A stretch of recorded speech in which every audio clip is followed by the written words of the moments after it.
Cool. All right. Well, it is 3 past the hour, so I'll get started and maybe more people will trickle in, but it is kind of summer vacation holiday season.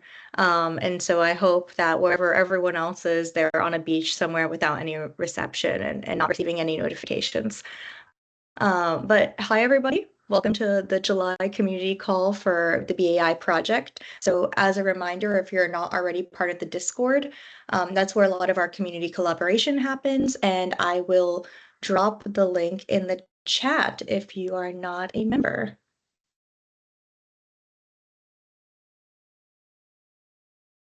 Here we go. Okay, so today we have a little bit of a lighter agenda. So more options for open discussion. And if you have any topics or questions that you'd like, just, hold on to them or drop them in the chat and we'll address them at the end of the session. So I'll kick us off and share some of the wonderful community contributions this month. And then John is going to share with us and your peer Peter, right? Did I get that name right? Okay. Is going to share with us how we're using, or one example of how we're using BAI to solve problems internally at IBM. And then finally, Jenna is going to provide some updates on the BAI framework and platform. And then we'll open it up for Q&A or open discussion if anyone has any questions. So for our community highlight, I wanted to highlight one in particular this month. And if I missed your contribution, please message me, and I'd love to highlight it either next month, or we have a channel within the Discord, that's the show and tell channel, that if I see someone has posted something that they don't want to, I'm happy to what is the word I'm looking for? Brag for you, if you don't want to brag for yourself. So let me share my screen quickly.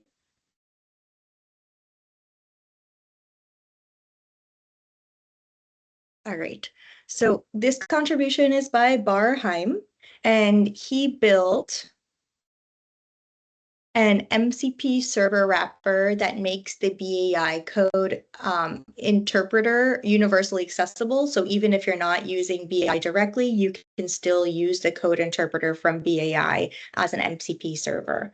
So for those that aren't so familiar with the BAI code interpreter, it addresses several things that are challenges for a lot of different code execution tools that AI agents may have. It's secure and it's meant for production grade code execution. So it's not meant as like a small sandbox. And it runs on Kubernetes, so it provides more scalability and reliability than basic Docker. And you can check out the code base that he shared, and I can also put that link in the chat. And he also wrote a blog on it if you want a little bit more insight before just jumping into the code. I wanted to quickly share that as kind of the community highlight and tool of the month. If you're already using MCP servers and need a secure code interpreter, here's another one for you. Awesome. So in that case, I will hand it over to John. That was my quick update, and Peter to talk about how one of the ways we're using BAI internally at IBM. Awesome. Thanks, Sandy. And now I'm doubly glad I joined because we have been talking about how to securely execute code and which patterns to embrace in our solution. And so there you go. Maybe that's an option for us there. But we'll show some of the stuff we do, kind of not quite code execution, but getting close to that internally using BAI. So just to introduce myself, I work within the security space, and Peter does within IBM as well, internal security. And that sits within IBM, the particular security area we sit within sits within legal. We do things like internal investigations, e-discovery work for litigation and for investigations and other things like that. So when I'm going to share like a couple slides, and we can keep this informal because it's not too large of a group, and we'll do a few demos here. So when we got started with Gen AI, well, first of all, we had used Gen AI for a little while in our space, and we used it for, oh shoot, I gotta switch the things. Well, maybe I'll just, oh, there was a swap displays, isn't there? There we go. There we go. Okay. So I'll say we use it for a couple things within our group. And we use it for like e-discovery operations and being able to scale e-discovery internally for internal investigations. And we've used it for some work on open source intelligence. And we've used it, we integrate with our case management tool, some AI to do like case summaries and also to help us with intake of cases and incidents internally. So those are some of the use cases we were using. And then for a little while now, a couple of years. And then last year, our management said, we're doing these things, but um, we need basically everyone to understand how to change your work with Gen AI. And it's going to transform your work. So get ahead of it, understand it by the end of the year. This was 2024. We looked around and there weren't, even within IBM at that time, there weren't a lot of tools like we could just take off the shelf and use for what we were doing. We needed something that was really flexible to adapt to different use cases. I think we in security are maybe either the best people or the worst people to work with Gen AI. I think we're maybe the best people, but I say that because working in security and legal, maybe we develop some trust issues, and so that's about how we treat the generated results and how we look at those, but also how we treat our own content internally and what we do with it. So we really needed to put that first and foremost in our design.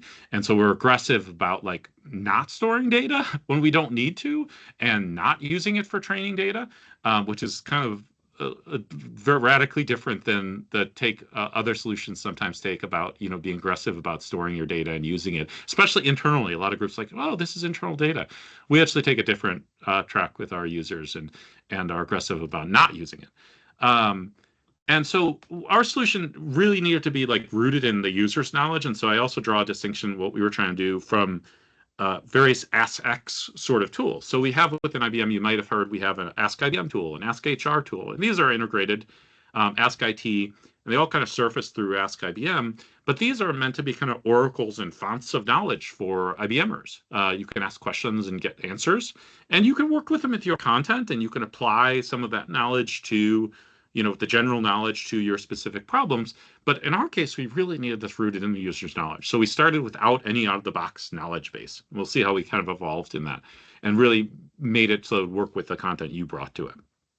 And then we really put our SMEs internally front and center. So we put a lot of effort into how we grow our community internally around this, the same sort of stuff that the B team here is doing. I shouldn't say B team. That sounds weird. You guys are the A team, but the BAI team are doing externally with you all. We do internally with our users, kind of at maybe a little bit higher level in terms of users, because I think a lot of people on this call are more technical. A lot of our people are kind of non-technical users internally. So this is just some of the roles that are using our solution internally to give you a background on this.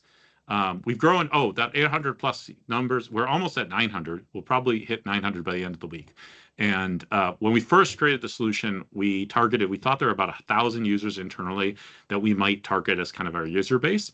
And within a year and a couple months, we're kicking 900 users now. And weekly numbers, we're at about 230. I just have the dashboard up here, and I thought it took a dip. It did take a dip for the July 4th week, but we're back up well above 200 now and growing. So every week we grow that weekly active number, and we grow that top line of total users too, week over week. So what is it? This is a technical call, some technical folks on this call. I'm just going to show this one chart, and then we're going to show some demos. Workbench, it's a single container that runs in Red Hat OpenShift, so we deploy as a single container. We are a very small team. It's basically Peter and I. Now we've got some additional help and some people who are interested in contributing in other areas, but we have to run this as cheaply as possible because we don't want to spend money. We don't have to spend. We're a cost center. I'm IBM legal, IBM corporate security. We cost IBM money. We need to run this cost effectively. So we knew from the start we needed to keep it really simple, and we ran it within OpenShift that the CIO was giving us as a single container. We're using Watson XAI for all of our inferencing calls, all of our chat sort of calls. We use the chat API and inferencing APIs.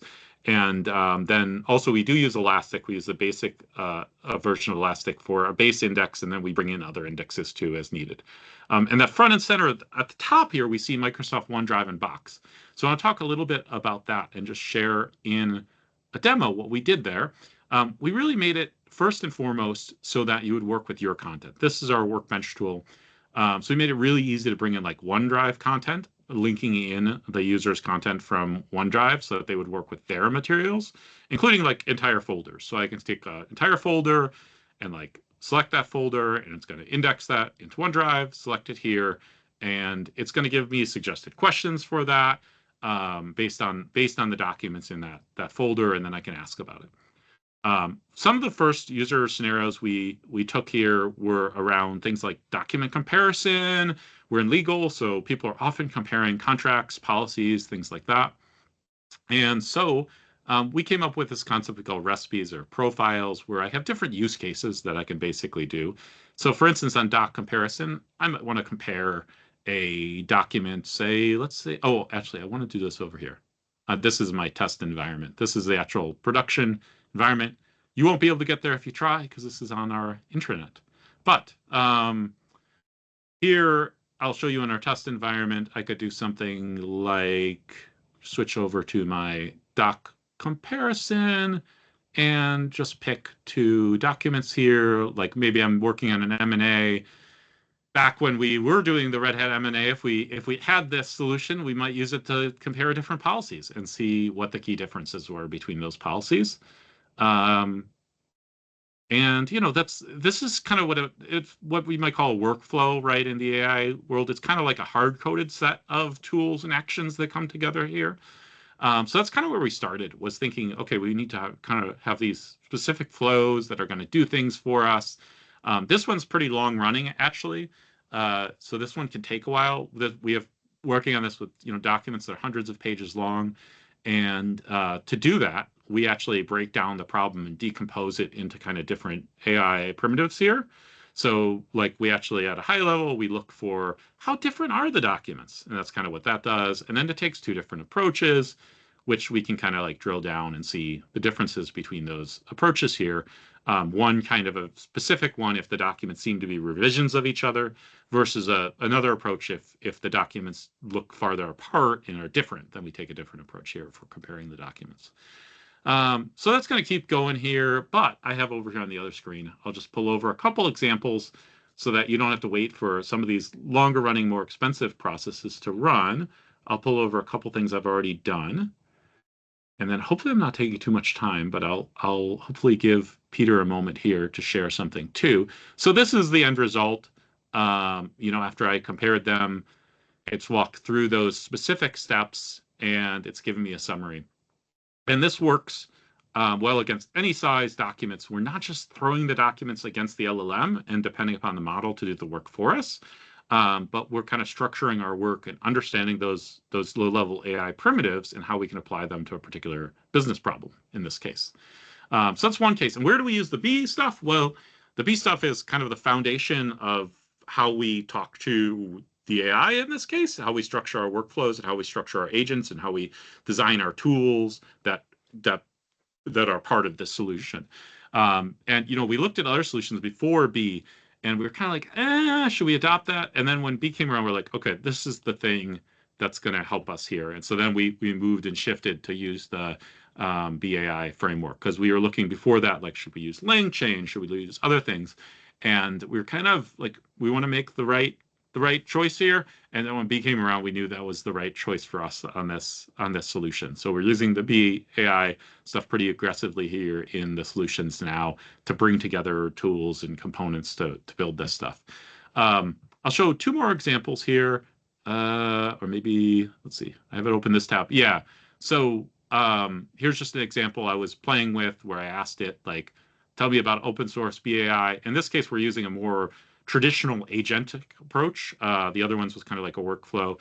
But in this case, it went out to do a Google search, found the information. I asked for a word cloud, gave me a word cloud. And then I went several rounds with like refining that word cloud here in Workbench. So focus on research topics, throw in some names of tools that are in the bee ecosystem, and put that in a bar chart. So we've kind of brought this together, and you can imagine within legal, this is used for a variety of use cases, from everything from generating presentations to reviewing contracts and policies now. And one last thing I'll show, just this morning, we were playing around with the map. So one other thing we're adding for some of our, particularly for some of our security use cases, where we deal within physical security, some use cases around mapping. So like I was asking, what are the locations in New York? Can you put that on a map? And we're using the agentic tools to kind of bring this together, so that I can bring together IBM internal data sources and external data sources, and external tools in a really dynamic way to answer our questions. Awesome use cases, John. And love to hear that it's helping people internally as well. Yeah. Do we have maybe 2 more minutes for Peter to show 1 or 2 things? Yeah, I think we can do a couple of minutes. Okay. And then Roddick, did you raise your hand or was that an accident? A clap. It was a clap. Yeah. No worries. Thank you. And you Okay, can probably see well, how like that code interpreter is exciting for us. If we can get that into this solution too, that'll open up some doors too. totally plug another pre-made tool in. Yeah. So Peter, I think Peter's going to show a couple additional things we're working on with tools in the space. And there's my daughter blurred in the background. All right, Peter. Okay, thanks, John. So I'm gonna be quick here since we already have only have 2 minutes. So what we started doing at first thing when we started using Workbench, other people used Workbench to analyze Excel and CSV data, and you probably know, if you work with LLMs for a long time, it's not that good with structured data like Excel and CSV file, particularly if the Excel or the CSV file is too large. So what we did is we tried to be smart about this and have a process to analyze the CSV file and have the LLM deal with only the part that it can deal with the best, which is language, and then we can deal with the analytics in some other ways. So we developed this profile, which what we call the data assistant profile, and basically what it does, it does this on the runtime. It will convert the file, the structured data, whether it's CSV or Excel, or even JSON-L.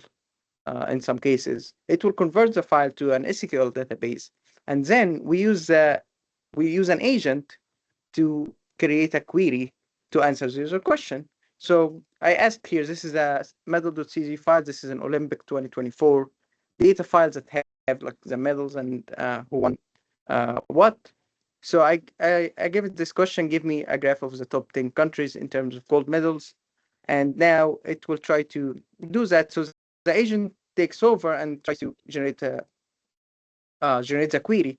And you can, as you can see here, it actually takes multiple steps. It tries to generate a query, it have a tool to test the SQL query, and then it will do a revision on this query. And in this case, it actually thinks that we should consider other cases, and it does that.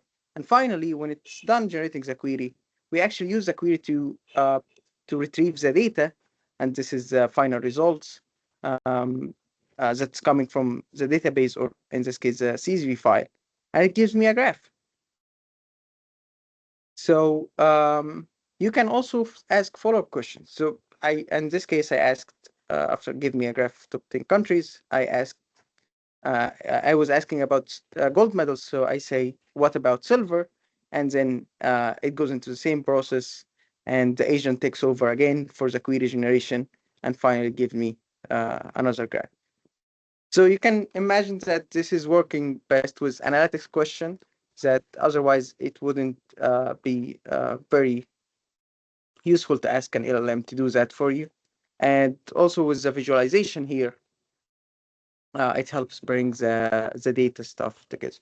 One final thing on this profile, there is the references tab, which what we try to do, we realize that explaining to the user how the AI comes to this point in order to verify the results, it might be a a little bit complicated. So what we did is we have the AI to judge itself. So the LLM will try to judge on two things, whether it will try to explain the SQL query, just if you want to review that. It also try to say whether the query fully answers the question or not.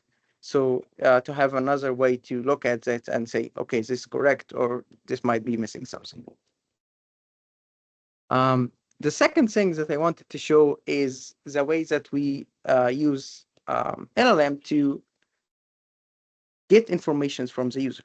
And we're now at a point where people try to make any problem or every problem an NLP problem, which a lot of the cases, or maybe some of the cases, this is not true. So what we did here, we tried to generate a case report, and part of the case report requires specific information. So the LLM have to ask the user, or the agent here have to ask the user to provide this information. And you can go this two ways. You can basically have the agent asking in normal language and the user like providing this in text format. Or what we did here is we actually have the agent to generate a form. So I ask generate an investigative report for case number 123. I get a form that I can fill. Part of this form was already filled because I already gave some information in the question. So this comes pre-filled, but I am able to fill the other information needed. And then by hitting send, I give the LM. In fact, this is actually incorrect. So this last one, policy document, it gives me a free text.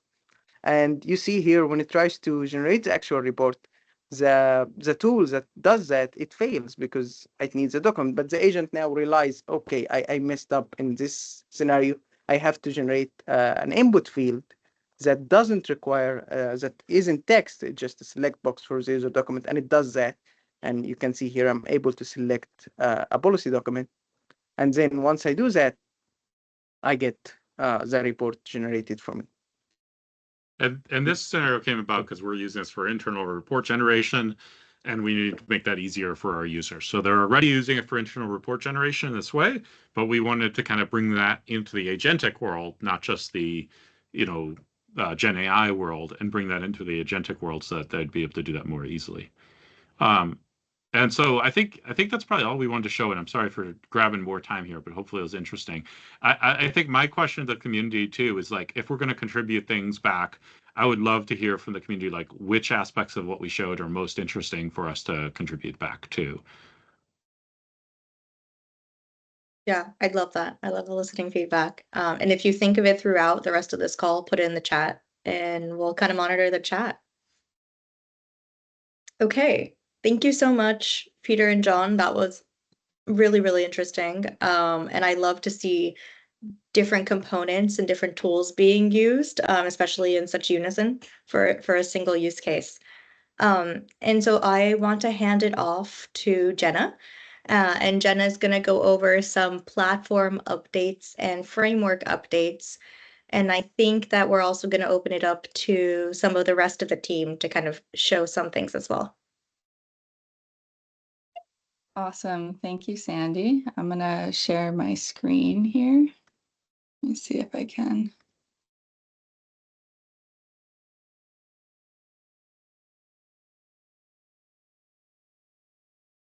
Oh, here it is. All right, so I have some not pretty slides, but terminal slides here. So I'm first going to cover the framework updates. So just to give an idea of what we are currently working on, we're working on designing a runnable interface. So the goal here is to standardize basically how all of the components across the framework work, so that there's a single run method, and things aren't, because the current state is that we have different APIs per component. And so our goal is just to have one consistent way that you run agents, tools, workflows, anything runnable across the framework. And the reason we're doing this is for a bunch of reasons, but for one thing, it gives us, of course, the same pattern across all components. There's better type safety. We have clear input and outputs for everything. It allows you to implement error handling and logging in one consistent way. You can swap out components very easily, and it allows for our overall goal, which is to enable cleaner integrations, easier deployment, and more scalability in general. So this is something that we're very focused on. And this is only one of the first steps towards kind of that bigger vision that we're working towards. And we currently have a draft PR. It's 9/11 if anyone's interested, and we're always open to feedback. Right now, we're just working out some of the finer details, but that's kind of a look at what we're doing right now. Let's see. In terms of our roadmap, some of the upcoming items we have, we will be introducing a loader module. So there will be the ability to configure agents using YAML files, which again is great for that larger story of building agents with the plan to deploy them out in larger solutions. We will be simplifying the serving method. So the platform integration that we have that allows you to kind of spin up and run agents in the platform very easy. So we're going to be making some improvements around there. We will be consolidating. So as you know, we have the different agent architectures, or the agent, what do we want to call them? Abstractions. And so we have the tool calling agent, we have the React agent, we have the requirement agent. So these have all been very experimental. We've seen a lot of success with the requirement agent because it gives you that control over the greatest challenge we see with small models and tool calls around, like basically forcing models to call tools when you want them to, and giving more structure to your agents without having to write thousands of lines of code. So our vision is to consolidate down to one single agent abstraction, and we're thinking that will be the requirement agent. But there's definitely future improvements we want to make to it. We also want to, one of the things we're working on is implementing a simpler way to develop RAG agents. So that's something that we'd also want to add to this single agent abstraction. And then the last thing will be around introducing just more first-class support, framework support for few shot prompting. It's possible today, but we want to make this a little bit easier to use in the framework. So like I said, we'd love to hear from you all, feedback on our design around the runnable interface that we're working on. And as always, very helpful to hear about people's use cases. It really helps us prioritize and understand what we need to focus our attention on. And you can join the discussion in Discord. And that's it for the framework. And at this point, I will jump over to the platform. Okay. So in terms of the platform updates, so some major updates that have happened between or over the past month is Google's A2A protocol joined the Linux Foundation. I know we talked about this at our last meeting, but so now both A2A and ACP are sitting within the Linux Foundation, which is great news because it shows that we're both working towards having a unified agent communication standard, which is of course what we all want. So our role at this juncture is now to partner with Google, which we've been in very close contact with them, to improve A2A, integrate some of the learnings that we've had with ACP, and really just focus on positioning the platform as just the simple way to build A2A compatible agents. So at this point, we're working on introducing a developer-friendly wrapper that allows you to that basically adds an intuitive API, because A2A, some of our learnings is it's a pretty low level, which is great for a lot of cases because it gives you that extreme flexibility to implement really in however way you want, but it also makes it a little bit more difficult to use. So with BAI and with ACP in general, we've always kind of strived to make things pretty opinionated in terms of, we have our GUI components, and we have we wanted to try to make it as easy as possible to kind of spin up these these agents and be able to share them through the platform. So we're going to be bringing that to this new layer in our updated SDK. It'll, as always, be seamlessly integrated with the platform. We'll continue on with having our rich GUI components, like we've introduced with the trajectory, citations, and more coming. And yeah, so that's kind of what our focus is on the platform right now. In terms of roadmap, we will next be focused a little bit more on introducing new GUI components. So for instance, feedback mechanism. So being able to deploy the platform and then have kind of the thumbs up, thumbs down to be able to send feedback back to the developer who originally created the agent to kind of further iterate on the agent. Just different GUI components like that. So would love everybody's feedback on what GUI components they're most interested in. And I didn't mention it here, but something that we have been working on at the platform level as well is around implementing RAG. So I do want to pass things over to Radek, who has a lovely demo of a RAG agent, and he can share anything I might have missed in the update here. Sure. Hi. So let me share. So what I wanted to show you is a bunch of APIs that we added to the platform that will help you to create your RAG agents. We kind of made it, there is an issue on GitHub, which you can read in detail, is 625. We kind of wanted to go like a little bit lower level here to give you a bit more extra control over the data and to build more advanced algorithms. So we decided not to like implement end-to-end pipeline for RAG files on the platform level, but we implemented individual services which you can use in the platform. So we already had the file service that was released in the previous community update.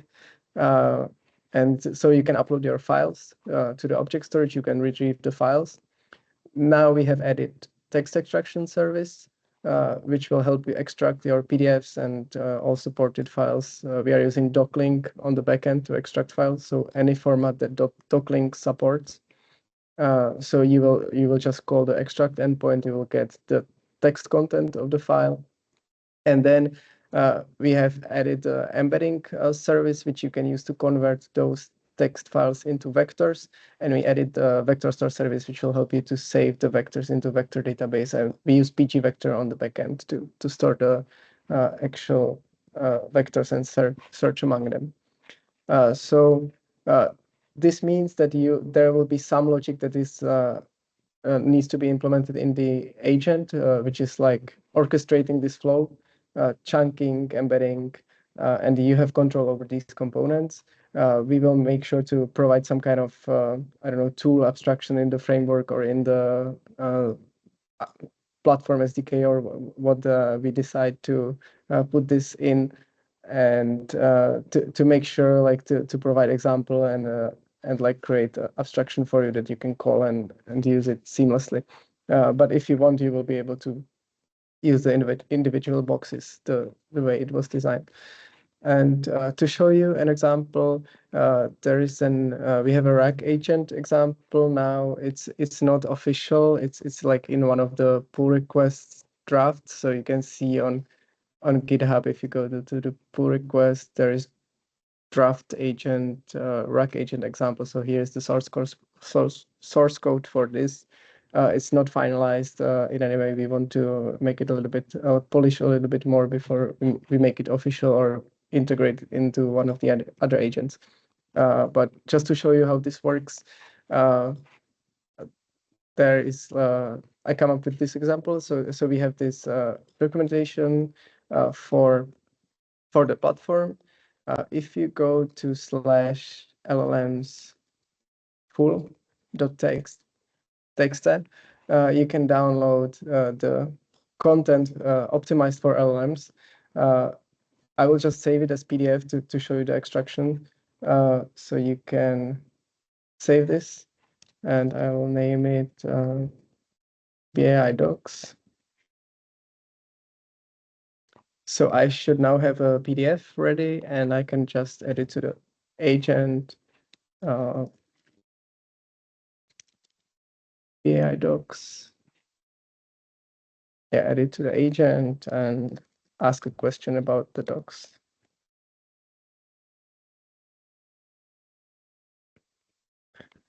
Yeah, so now the agent started processing.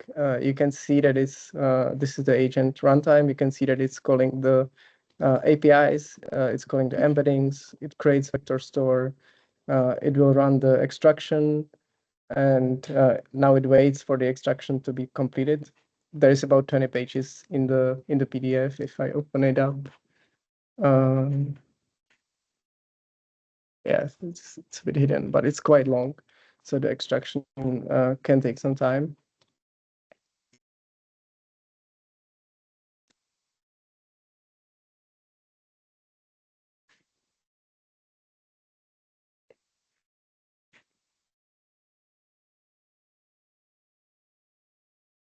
Yeah, hopefully not too long.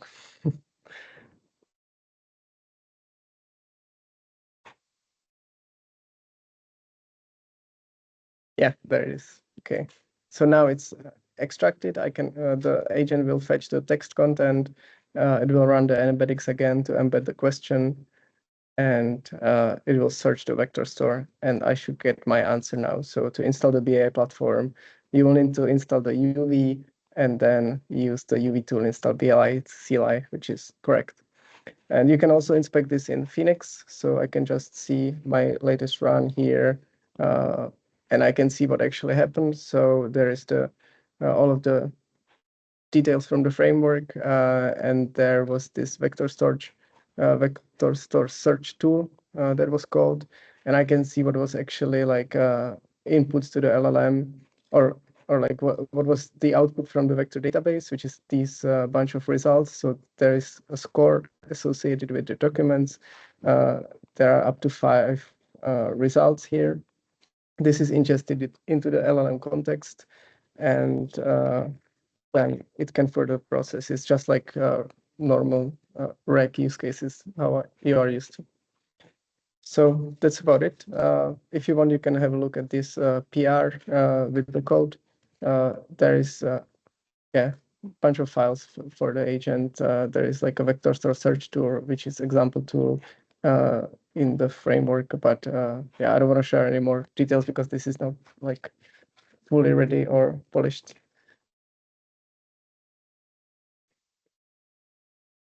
Awesome. Thanks, Radek. Thanks for showing that. Is there anyone else from the team who wanted to share any more updates before we recap that and open it up to questions?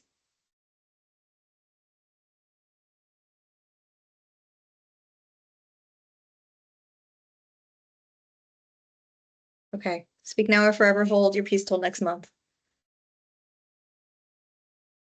Okay. Well, we had a lot of great updates today. We saw some really cool use cases on how IBM is using BeeAI internally. We have framework updates on this new standardized vision of how we run different agent abstractions. That's the word you used, Jenna. And then we also showed the RAG agent that will be coming soon and is currently in draft. And the big news on the platform starting to support A2A as well. So lots of updates this month and big changes happening. Before I open it up to questions, I just wanted to kind of make a quick announcement. If you happen to be in the New York City area at the end of August, we'll be holding a workshop with Tavily, the API search, and we'll be building out a Tavily or BeeAI framework agent using the Tavily MCP server and some other interesting components like RAG, and you'll be able to build that from scratch. So if you're around and interested in that, that's August 19th in New York City. And if you're not able to make that afterwards, we plan on publishing the workshop so you can do it from home. Cool. That being said, I will open it up. We saw a lot of things today, so we must have at least one question.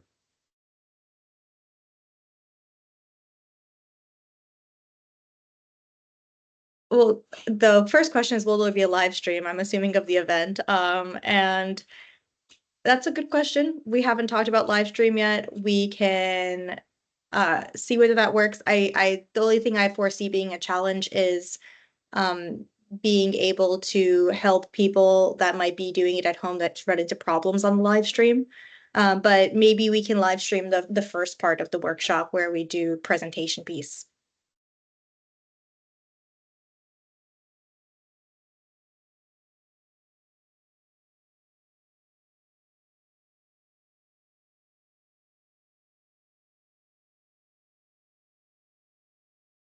Hi, Oljata here. Hello. Yeah, so recently we are participating in that What's the Next orchestration competition. So there I had seen we use Orchestrate ADK, and there also we write our own agents, or we use this agents which are already available. So what is the difference between BeeAI and Orchestrate ADK? Because on the both sides we are doing same thing, uh, getting data from agents.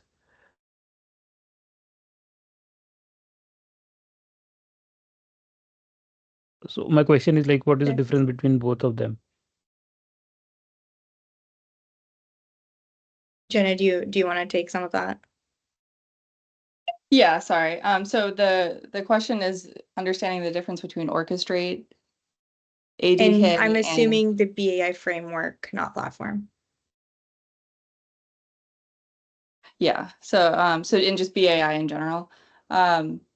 So I mean, what I'll say about orchestrate in general with BAI is that well, first of all, we have a great integration between orchestrate and BAI framework, where you can think of framework as kind of like the lower level ability to create agents that have very configurable components when it comes down to tools, memory, agent. Like I mentioned, we have different agent abstractions and types of agents you can implement.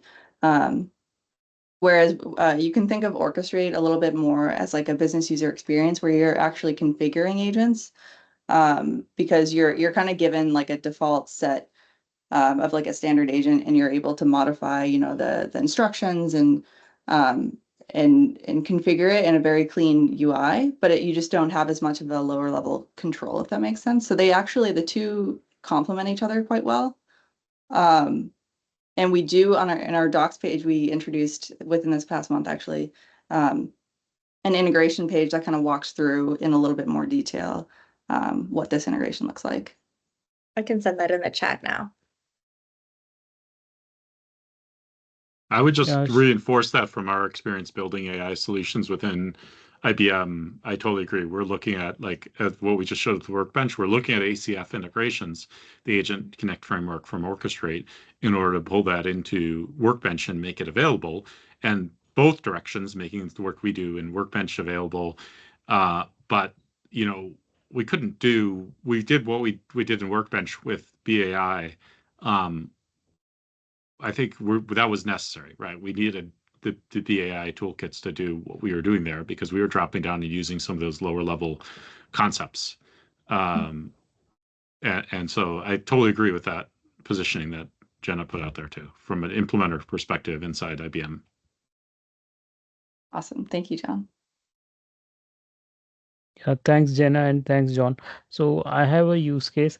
I know this being a very simple one for you all, but for me this being a starting point. So I have data for page loads of some of the URLs, but from different locations, and I need to analyze it and get as much as data possible in different formats in text and graph. So what is the starting point or maybe learning that I can go through and accomplish this use case? So it sounds like you're interested in sort of what Radek was showing around a RAG agent, where you can give it different data sources and it can kind of compile them and answer based on that. Is that right? Right, and the data will be coming only from one CSV file, and that is for time taken for loading a page, and these URLs may be in multiple numbers. Can I ask a question? Is it a log that changes every time, or is this the same log every time? So these are time based. I mean, this readings are taken on an hourly basis, and how much time it will take to load the page. And this is a 24/7 thing which will keep on happening. Got it. So it sounds more like a workflow. Hmm. Yeah, it sounds like you want to automate something as opposed. So right now, of course, our focus is on chat-based and handoff agents where you give it input. But it sounds like you're looking for something that's scheduled or run on an ongoing basis. And that Okay, that is. I will try to explain it different terms. So already we have a scheduler, and on hourly basis we are able to get an reading for how much time it has taken to load a page. Now we have this set of data for an year.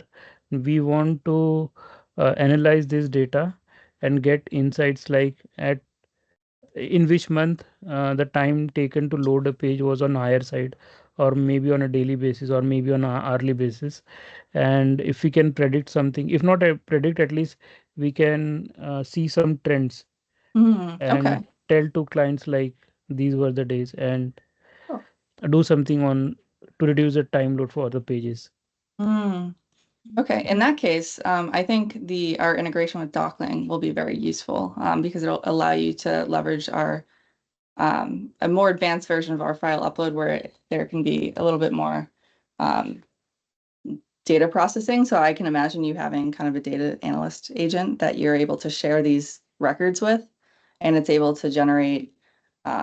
You could even use, we have the Python tool in the framework where you can generate.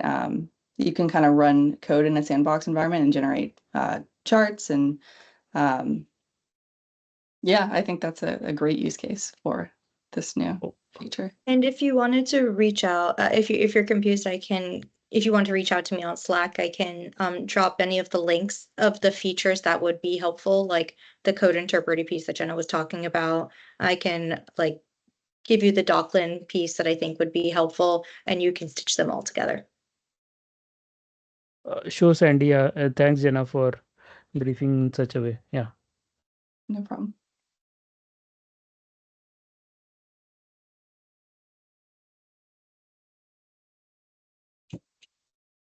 Oh, I see two hands. Okay. And then literally two hands from Chintan. Yeah. Okay, go ahead, Chintan. And then I think we had someone else as well that was holding their hand up. Okay, yes, please. Yeah, sure. Yeah. So, Redek, I had one question. So in your PR, I saw you had this document processor. So I was just curious to know if you implemented this using Dockling MCP, because recently I came across that Dockling has an MCP implementation that could have been leveraged over here.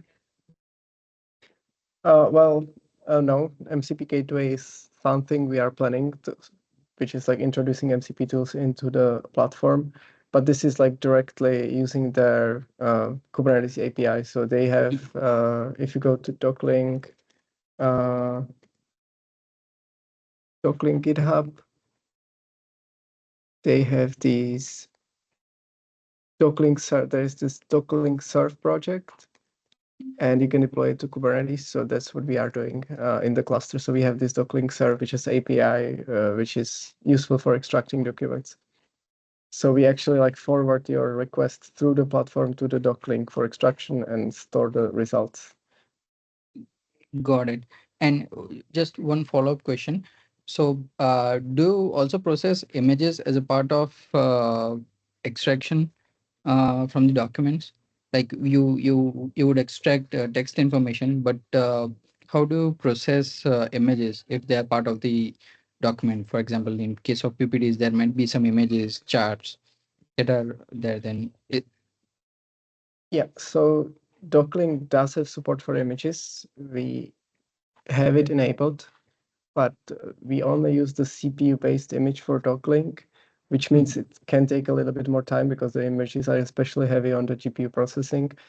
And Yeah, but in theory, it should be possible to upload image and call the text extraction endpoint on the image and use it with the docklink, like any supported format that the docklink supports should be supported in the platform API. Got it. Got it. Thank you, Rita.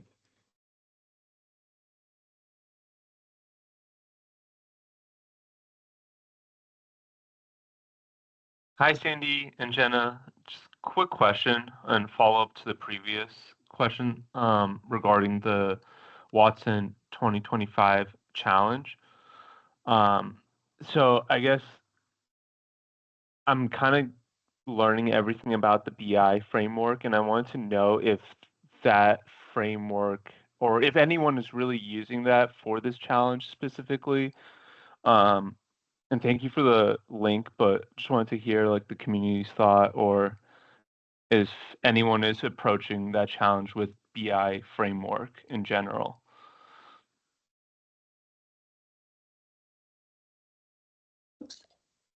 Yeah, so definitely this has been something that we shared. So Tomas D actually did present recently to the community on just exactly kind of what Sandy, I just saw, she dropped it in the chat around the watsonx Orchestrate with the framework. And so the BAI framework is actually a great way to get more control around the different agents that you build and be able to deploy them and use them in Orchestrate. So we definitely recommend using them together for the challenge. We think it gives a really good kind of end-to-end story for somebody who's looking to build with a lot of control and maybe like leverage some of our latest features like the requirement agent and just being able to use smaller models with in some of the Granite models and have a little bit more control, and then also be able to use them in Orchestrate. So they're definitely it's definitely being used in the watsonx challenge across some teams. And I'll just to pipe in here again from our perspective on the Workbench team as implementers who are doing this with, nearly 1,000 users internally. I would say that that is an important part to be able to use BAI to do like tool development. There's a lot you can do with Orchestrate out of the box, but Orchestrate integrates custom tools. Well, okay, now we need ways to create those custom tools, and now we need ways to create some of that stuff. And I think that's where we internally have looked at the BAI stuff as providing a lot of capabilities there. Absolutely. Gotcha. Cool. Yeah, thank you for that. And also thank you for the link too. I would also say I think this is a mix of internal and external people. So people may not know the watsonx challenge that we're doing internally. There's a challenge. Everyone in IBM is being challenged to, use these tools and put together a business proposal. But I'd also say for those of you who are doing the challenge, I think our deliverables don't necessarily call for you implementing it, right? So some of those implementation questions, I think we're asked to like talk through how it could be implemented, but you don't need to solve all the problems at this phase either, too. I think that's probably true. Yeah. Yeah. I realize like there's two phases to the challenge. First is like, the first phase is just giving your proposal, but the second phase there could be some development. And I'm just like curious if wanted to like get more information with like how BAI framework works with Orchestrate and so on. So but yeah, thank you so much, guys. Really appreciate it. Awesome. Okay, we have 3 minutes to I always get confused whether it's bottom or top of the hour. So I don't see any other hands raised. If there are any more questions, please feel free to put them in the Discord channel if you think about them afterwards, or if you go and try some of the things that we talked about today and either have any issues or follow-up questions on that, drop those in the Discord channel as well, and we'll get to them ASAP. But thank you everybody for joining the July community call, and we'll see you in August. Bye. Bye, everyone.